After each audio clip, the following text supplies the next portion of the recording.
शासनाकडनं शिष्यवृत्ती मिळते. इतर शिष्यवृत्ती मिळत नाही. काही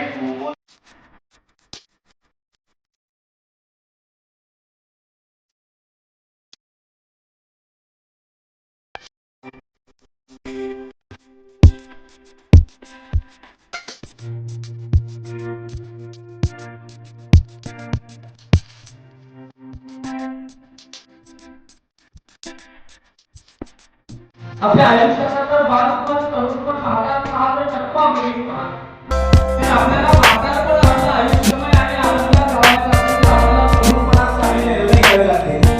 आणि तरुणपण हा सुद्धा एक सर्वसाधारण आयुष्याचा एवढा खरोखर गांभीर्याचा टप्पा आहे. या गांभीर्याच्या टप्प्यामध्ये जर आपण आपल्या आयुष्याच्या संदर्भात अतिशय योग्य निर्णय घेतले तर आपण आपल्या उभ्या वयात आपलं आयुष्य मग तरुण म्हणजे नक्की कोण? म्हणजे ज्या टप्प्यावर तरुणपणाचा येतो आपल्या आयुष्यात तो कोणता टप्पा आहे? मला एक उदाहरण सांगायला आवडेल की एक गृहस्थ रस्त्याने चालत असतात आणि त्याच्यासमोर एक लहान मुलगा चालत असतो.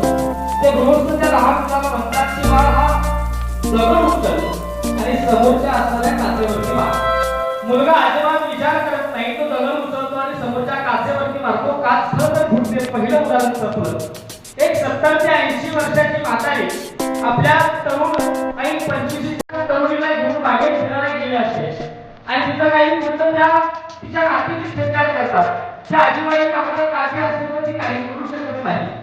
मला या दोन्ही उदाहरणात हे सांगायचं आहे. पहिल्या उदाहरणात त्या विद्यार्थ्याकडे प्रतिक्रिया करायची ताकद होती पण विचार करायची क्षमता अजिबात नव्हती. आणि दुसऱ्या उदाहरणात असं आहे त्या आजीबाईकडे विचार करायची क्षमता होती पण प्रतिक्रिया करायची ताकद नव्हती. विचार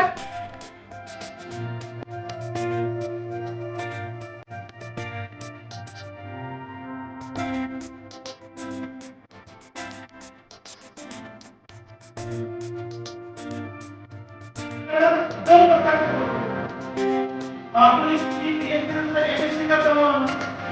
एमएससी असं नाही. त्याची बरीच कारणं असतात. एवढा पुढे जाऊन अभ्यास करण्याची मानसिकता नसते किंवा अवघड होतं. मग याच्यामध्ये जर तुम्हाला बीएससी नंतर व्यावसायिकतेकडे वळायचं असेल तर हे 2 कोर्सेस आहेत. याच्यातला पहिला कोर्स आहे पीजीडीएमए. याला advance diploma in medical laboratory technology असं सुद्धा म्हटलं जातं. Post graduate diploma in medical laboratory technology असंही म्हटलं जातं. या कोर्सचं वैशिष्ट्य दुसरा कोर्स आहे PG X-ray technician. Post graduate after BSc X-ray टेक्निशियनचा कोर्स. या दोन्ही कोर्सचं वैशिष्ट्य आहे आर्ट्स कॉमर्स सायन्स कोणीही याला प्रवेश घेऊ शकतो. पण बीएससी नसतं नाही. बीएससी नसतं फक्त 12वी सायन्स मधला विद्यार्थी ऍडमिशन देतो. त्यातही फी खूप कंपल्सरी.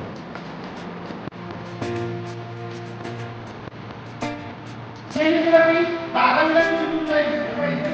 बीएससी नसण्यासाठी सीईटी कंपल्सरी आहे. सीईटी बीएससी नसण्याची वेगळी CET compulsory.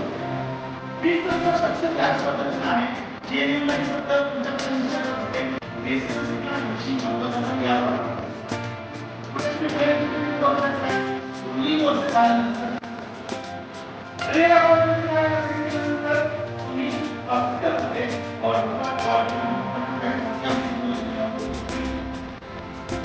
DMER directorate of medical education and research ही शासनाची एक संस्था आहे. या संस्थेअंतर्गत महाराष्ट्रात सगळीकडे वैद्यकीय क्षेत्रात जी नोकर भरती होते त्याच्यासाठी नर्सिंगचे कोर्सेस आहेत आणि हायर एज्युकेशन. तुम्हाला जीएनएम नर्सिंग नंतर परत 2 वर्षाचा पीबी नर्सिंग करता येतो. बीएससी नंतर नर्सिंग नंतर तुम्हाला एमएससी नर्सिंग करता येतो.